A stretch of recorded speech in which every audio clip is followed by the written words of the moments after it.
One of the things he said very clearly was that even if Charlie Rangel were to be chairman of the Ways and Means Committee and not having stepped down, that actually in that instance he would not run against him. Do you believe him? I don't know. It's hard to say. I think he was set on running, regardless of what happened with Congressman Rangel. The fact that he took the risk to begin with and leave his assembly seat behind shows that he's basically he's done with the state assembly, and he wants to try for bigger and better things. And of course, the ethical cloud hanging over Charlie Rangel would be seen as him having a vulnerability that he otherwise wouldn't have. And I think it's the assemblyman is running a campaign where he is going to highlight some of the issues that Congressman Rangel has had. He made an interesting point on my radio program where he essentially said, after I win the seat in Congress, there'll be 4 affordable housing apartments. My affordable housing apartment and Congressman Rangel's 3 affordable housing apartments, which I found to be, something that, if you're running a let's focus on the issues, you're not going to take a shot. I think he's going to highlight some of the issues that Congressman Rangel has had. And I think it's going to go both ways. Maybe not directly from Congressman Rangel, but it's going to be a campaign where the operatives, the consultants, and the people around the congressman are also going to make sure they highlight some of the assemblyman's shortcomings, because that's the way politics. That's the way it works. Yeah. Sure. Gail, did you believe him? Frankly, I do. I think he probably. Rangel, if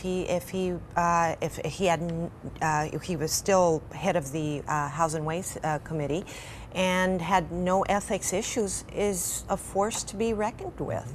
And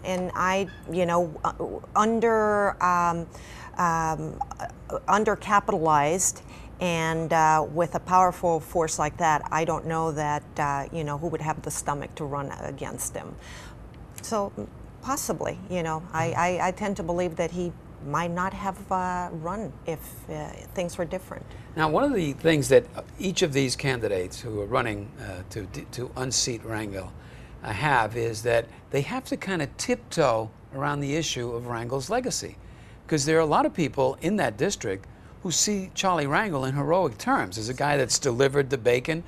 He stood up, he's been counted on a lot of key issues, the war and so on and so forth, and they run the risk, if they try to just brush off Rangel's accomplishments, that the voter is going to turn against that person, even if they were equivocating about voting for Rangel.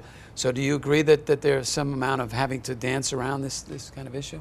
Oh, absolutely. And, also Rangel is with the Black Caucus. I mean, there's a lot of issues there that have to be, managed very strategically by any opponent. Absolutely. Totally agree. I don't think that the assemblyman is taking that position, though. Unlike the other challenges. No, okay. He's set on pointing out what what's happened in the past.